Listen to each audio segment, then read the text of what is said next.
रामराम शेतकरी मित्रांनो, कांदा विक्री करून शेतकरी पैसे घरी घेऊन जात असताना शेतकऱ्यावर हल्ला हा झालेला आहे। शेतकऱ्याला बेदम मारहाण करत शेतकऱ्याकडील कांद्याचे पट्टीचे पैसेही लुटण्याची घटना अहिल्यानगर म्हणजेच अहमदनगर जिल्ह्यातील जामखेड येथे घडलेली आहे। तर मित्रांनो, याबाबत सविस्तर माहिती आपण जाणून घेऊयात।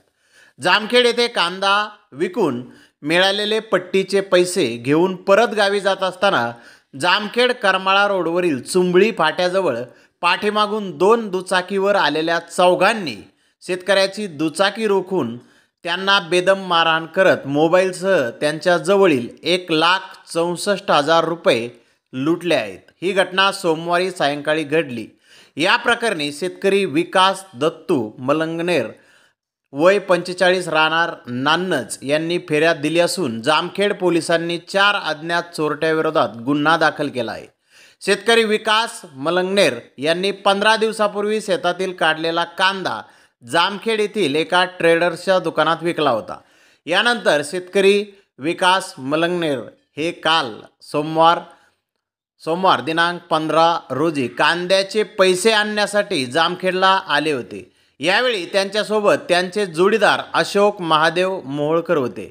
मलंगनेर यांनी कांद्याच्या पट्टीचे 1,60,000 रुपये घेऊन ते जोडीदारासोबत दुचाकीवरून नान्नज गावी चालले होते। यावेळी पाळत ठेवून असलेल्या चौघा अज्ञात चोरट्यांनी त्यांना 2 दुचाकीवरून या शेतकऱ्याचा पाठलाग केला।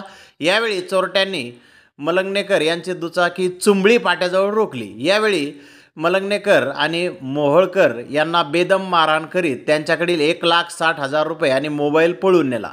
या घटनेत मलंगनेकर आणि मोहोळकर जखमी झाले आहेत। या प्रकरणी शेतकरी विकास मलंगनेकर यांनी जामखेड पोलीस स्टेशनला धाव घेत तक्रार दिली।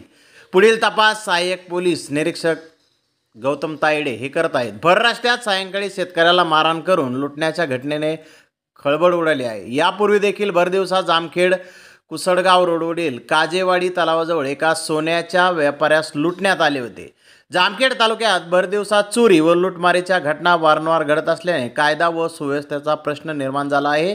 या चोरट्यांना कायमस्वरूपी बंदोबस्त या चोरट्याचा करण्याची मागणी नागरिक आता करत आहेत। तर धन्यवाद मित्रांनो, आपण माझा व्हिडिओ शेवटपर्यंत पाहिल्याबद्दल। व्हिडिओ आवडल्यास लाईक करा, शेअर करा।